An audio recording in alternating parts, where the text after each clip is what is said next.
Student, last video we discussed about various stage the formation of company. But the last video we discussed about two stages. First one is promotion and second one is a registration. After the registration, a private company can start his business. बेटा लेकिन हम अगर public company start करना चाहते हैं तो उसके लिए अनदर एक्स्ट्रा स्टेप हमने उठाने पड़ेंगे. तो बेटा last video we discuss about promotion and registration. After the registration और incorporation a private company can start his business.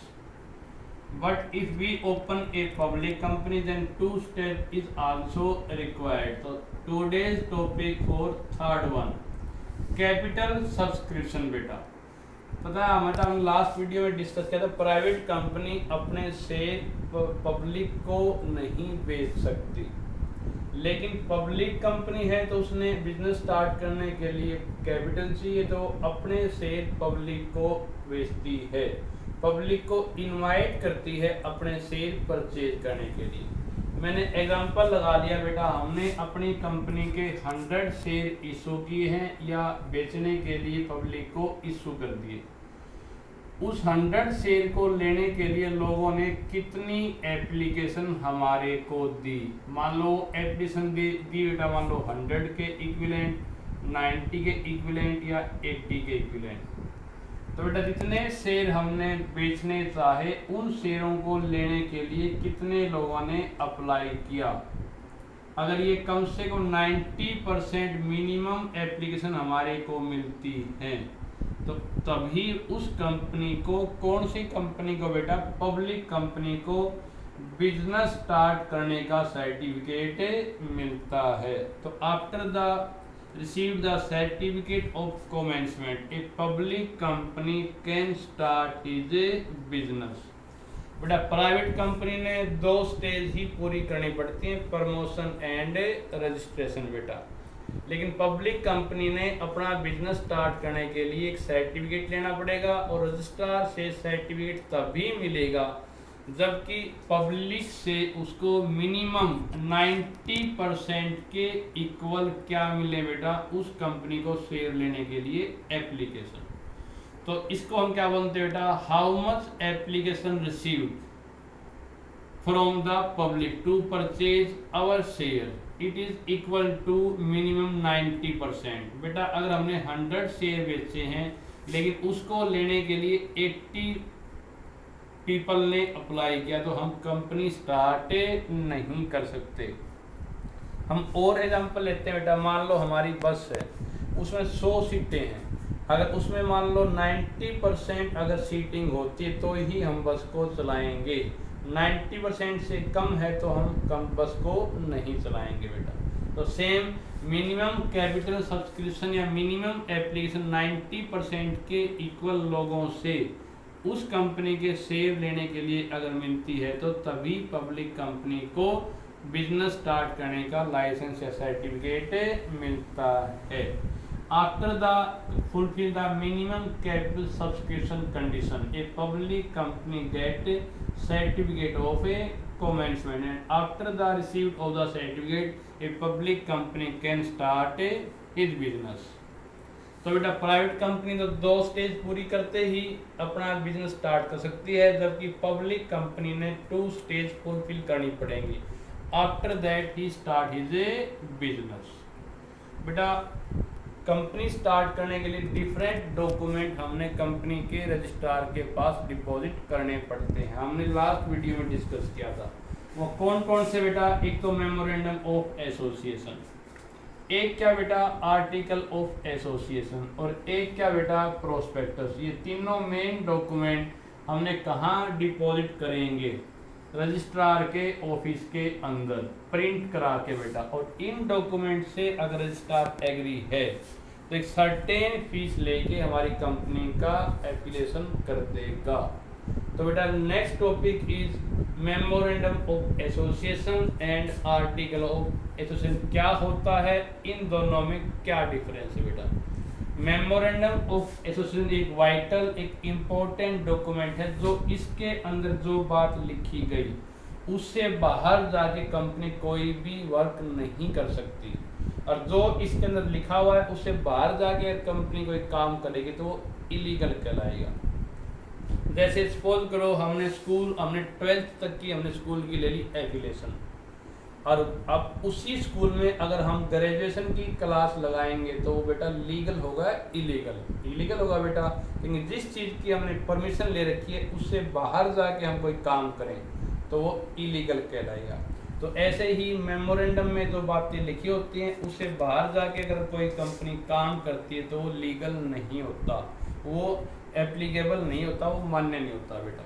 तो first one is memorandum of association, यहाँ पे इज एन इम्पोर्टेंट डॉक्यूमेंट होता है और इससे बाहर किए गए कार्य कोई भी लीगल नहीं होते। तो मेमोरेंडम ऑफ एसोसिएशन में क्या लिखा होता है बेटा? First one is name close, कि कंपनी का नाम क्या होगा। मान लो हमने कंपनी स्टार्ट कराई है रिलायंस इंडस्ट्री के नाम से, तो हमने रिलायंस की अगर परमिशन ली तो हम कंपनी का नाम रिलायंस ही रखेंगे, उसमें कोई चेंज नहीं कर सकते। दूसरा एग्जांपल ले लो बेटा, हमने स्कूल खोलने के लिए हमने यहाँ पे फाइल लगा दी और हमने कहा कि हमारे स्कूल का नाम होगा मोगा देवी मिंडा मेमोरियल स्कूल, तो फिर उसी नेम से स्कूल चलाएंगे, दूसरा कोई हम नेम नहीं रख सकते। तो फर्स्ट वन क्या होता है बेटा? हमारी कंपनी का नाम क्या होगा, लेकिन नाम ऐसा हो बेटा जो किसी अनदर कंपनी से मिलता जुलता ना हो। सेकेंड वन बेटा सिचुएशन क्लोज, यानी हमारी कंपनी किस जगह पे होगी, उसकी लोकेशन क्या होगी बेटा। जैसे हमने कहा कि हमारा स्कूल होगा बेटा बगला में, और स्कूल का नाम क्या होगा? मोगा देवी मिंडा मेमोरियल स्कूल। अब बेटा इसी नेम से क्या हम ये स्कूल हिसार में चला सकते हैं बेटा? नहीं, क्योंकि उस मेमोरेंडम ऑफ एसोसिएशन में स्कूल की एफिलिएशन लेते टाइम हमने लिख रखा भाई हमारी कंपनी का ये नेम होगा और इस जगह पे हम खोलेंगे। थर्ड वन इज बेटा यहाँ पे ऑब्जेक्ट क्लोज, कि हम कंपनी किस उद्देश्य के लिए बनी है, कंपनी का टारगेट क्या। मान लो हमने स्कूल खोला है MD MS, किस जगह पे खोलेंगे बेटा? यहाँ पे बगला में, और कहाँ तक का खोलेंगे बेटा? Up to 12th class. तो हम इसमें इस कंपनी में या इस स्कूल में 12th क्लास तक की स्टडी करा सकते हैं। अगर इसमें हम BA की अगर क्लास लगाएंगे तो वो मेमोरेंडम ऑफ एसोसिएशन से बाहर का काम है, तो वो लीगल होगा या इलीगल होगा बेटा? इलीगल होगा। तो हमने कंपनी किस उद्देश्य के लिए खोली है, उस कंपनी में उसी प्रकार के प्रोडक्ट तैयार होंगे, दूसरे प्रोडक्ट तैयार नहीं हो सकते बेटा। फोर्थ वन बेटा कंपनी की लायबिलिटी क्या होगी। नॉर्मली कंपनी की लायबिलिटी क्या होती है बेटा? लिमिटेड। मान लो आपने किसी कंपनी के 100 रुपीज के शेयर परचेज कर लिए, उसमें से आप कंपनी को शेयर लेते टाइम 80 रुपीज पे कर चुके, तो कंपनी अगर लॉस में भी है तो आपसे कितने रुपए और मंगवा सकती है बेटा? यहाँ पे 20। तो आपकी लायबिलिटी क्या होती है बेटा? यहाँ पे अनलिमिटेड या लिमिटेड बेटा? लिमिटेड। फिफ्थ वन इज बेटा कंपनी की कैपिटल क्लोज, की कंपनी की कुल कितनी कैपिटल होगी। मान लो कंपनी की कुल कैपिटल होगी मान लो 1 लाख, और इसको हम टुकड़ों में डिवाइड करेंगे और एक टुकड़ा बनाएंगे 10 रुपीज का, तो नंबर ऑफ पार्ट या नंबर ऑफ शेयर हमारे कितने हो बेटा? यहाँ पे 10,000 शेयर। शेयर मतलब कि पार्ट बेटा। हर कंपनी की कैपिटल को इक्वल पार्ट में डिवाइड करते हैं और एवरी पार्ट को हम क्या बोलते हैं बेटा? शेयर। शेयर कुछ नहीं होता बेटा, एक हिस्सा होता है। मान लो आपके पास यहाँ पे 1000 एकड़ जमीन है और इसके आपने 100 गज के प्लॉट काट दिए, तो कितने प्लॉट हो गए बेटा? यहाँ पे 10 प्लॉट हो गए, तो ये 10 कहलाएंगे उस कंपनी के या उस जमीन के टुकड़े बेटा। तो पार्ट ऑफ एवरी, यहाँ पे capital of every company is divide equally, part of every part is called share. तो कंपनी की कुल कितनी कैपिटल होगी, उसमें नंबर ऑफ शेयर कितने होंगे वो उसमें पहले ही ऑलरेडी मेंशन होता है। और लास्ट वन क्या बेटा? एसोसिएशन एंड सब्सक्रिप्शन क्लोज, कि इसमें बेटा जो जो बातें हमने लिखी हैं उसमें नंबर और डायरेक्ट डिक्लेयर करते हैं कि इसमें हम ओनर होंगे और ये ऊपर लिखी गई बातों के लिए हम एग्री हैं। अब फिर वहाँ पे उन सभी बंदों के क्या होते हैं बेटा, सिग्नेचर होते हैं। तो एक तो मेन डॉक्यूमेंट क्या होता है, मेमोरेंडम ऑफ एसोसिएशन, ये इम्पोर्टेंट डॉक्यूमेंट है। इससे बाहर किया गया कार्य इलीगल होता है। इसमें हम कोई चेंज बिना रजिस्ट्रार की परमिशन लिए नहीं कर सकते बेटा। सेकंड वन क्या होता है बेटा, आर्टिकल ऑफ एसोसिएशन। इसके अंदर इंटरनल रूल होते हैं बेटा कंपनी के, कि कंपनी की एफिलिएशन मिल गई तो उसको कैसे चलाएंगे। जैसे स्कूल पे कितना स्टाफ होगा, उसके लिए क्या क्वालिफिकेशन है, कब छुट्टी होगी, क्या कैसे प्रमोशन होगी, क्या इंक्रीमेंट होगा, तो सारी बातें स्कूल के अंदर के रूल की होती हैं बेटा। कब कब मीटिंग बुलाएंगे, वो सारी बातें। ऐसे ही कंपनी के अंदर के रूल जिस डॉक्यूमेंट में लिखे होते हैं उसको हम क्या बोलते हैं बेटा, आर्टिकल ऑफ एसोसिएशन। ये मेमोरेंडम ऑफ एसोसिएशन का एक सब्सिडरी उसका पार्ट होता है और ये इतना इम्पोर्टेंट नहीं होता। इसमें हम अपने अकॉर्डिंग चेंज कर सकते हैं। जैसे कंपनी के अंदर के रूल में उसमें क्या क्या सब्जेक्ट मैटर हो सकता है बेटा, वे कंपनी कितने टाइप के शेयर होंगे, उसका शेयर का कितना प्राइस होगा, और जो मान प्राइस है 10 रुपीज़ तो 10 रुपये लोगों से कैसे कैसे मंगाएंगे। मान लो एक बार 3 मंगाएंगे, एक बार 3, एक बार 3 और एक बार 1। और ये पेमेंट ऑफ ब्रोकर, जो हमारे शेयर बिकवाएगा उस दलाल को कितने % ब्रोकरेज देंगे और कौन हमारा ब्रोकर होगा, वो सारी बातें आर्टिकल ऑफ एसोसिएशन में लिखी होती हैं बेटा।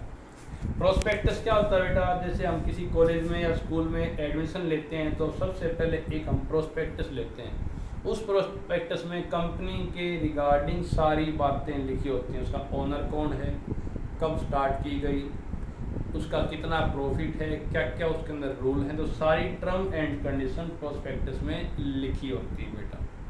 तो हमने टॉपिक आज का कर लिया, private company can start his business after promotion and registration, but a public company can start his business after fulfil 2 stages. First one is minimum capital subscription. After a company received minimum capital, then registrar give certificate of commencement बेटा। Next one हमने क्या किया बेटा, memorandum of association क्या होता है, ये important document होता है। इसमें हम कोई चेंज नहीं कर सकते। और इसमें क्या क्या लिखा था, कंपनी का नाम क्या होगा, कंपनी किस जगह होगी, कंपनी का टारगेट या उद्देश्य क्या है, कंपनी की लायबिलिटी क्या होगी लिमिटेड, कंपनी की कुल कितनी कैपिटल होगी, उसे कितने नंबर ऑफ शेयर होंगे, उसमें association and subscription of close बेटा।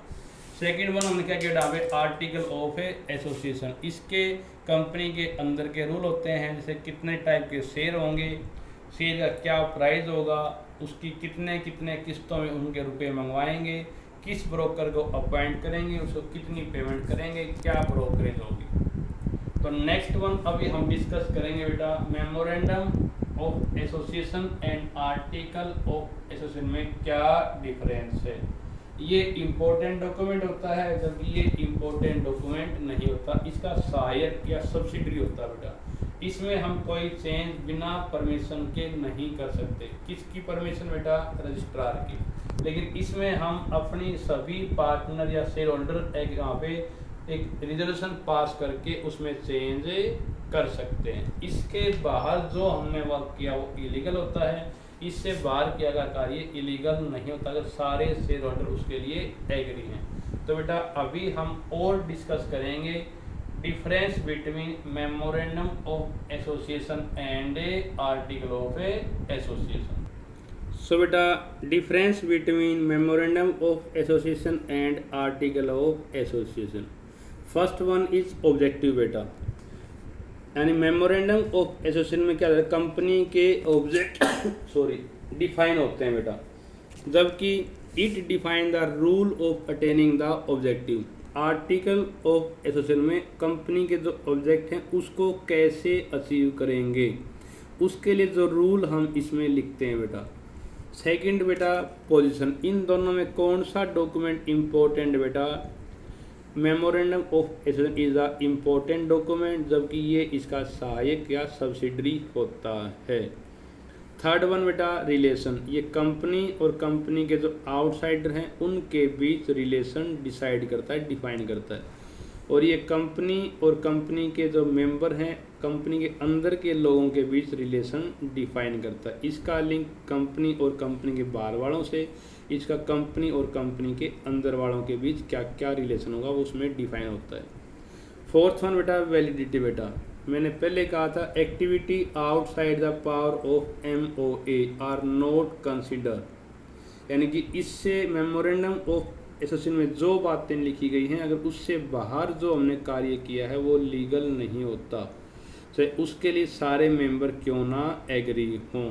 जबकि बेटा आर्टिकल ऑफ एसोसिएशन से बाहर अगर कोई कार्य किया तो वॉइड या लीगल हो सकता है अगर उसके लिए सभी मेंबर एग्री हैं तो। बेटा नेसेसिटी। बेटा इन दोनों में कौन सा डॉक्यूमेंट तैयार करना जरूरी बेटा एफिलिएशन लेने के लिए? Memorandum of association is the important document और it is necessary to prepare registration of a company. जबकि article of association public company खोलने के लिए बनाना ज़रूरी नहीं होता, लेकिन प्राइवेट कंपनी अगर हमने स्टार्ट करनी है तो ये उसके लिए भी नेसेसरी मैंडेटरी ज़रूरी होता है। Alteration means change. बेटा इसमें हम बिना कोर्ट की परमिशन लिए इसमें कोई डॉक्यूमेंट में हम चेंज या परिवर्तन नहीं कर सकते। इसमें बेटा हम स्पेशल रिजोल्यूशन एक प्रस्ताव पास करके आसानी से चेंज कर सकते हैं। बेटा नेक्स्ट क्या होता है बेटा प्रोस्पेक्टस। क्या होता है ये आप जानते हो। प्रोस्पेक्टस कंपनी के रिगार्डिंग सारी बातें उसमें लिखी होती हैं बेटा कि कंपनी कब खुली, कंपनी का क्या ऑब्जेक्टिव है, कंपनी कितने ओनर हैं, कंपनी के क्या रूल हैं, कैसे कंपनी स्टार्ट हुई, किस चीज़ का प्रोडक्ट बनाती हैं, कितने साल से है, वो सारी बातें इसमें लिखी होती हैं। लेकिन इससे भी इम्पोर्टेंट हमारा क्या बेटा difference between memorandum of association and article of association. Thank you बेटा।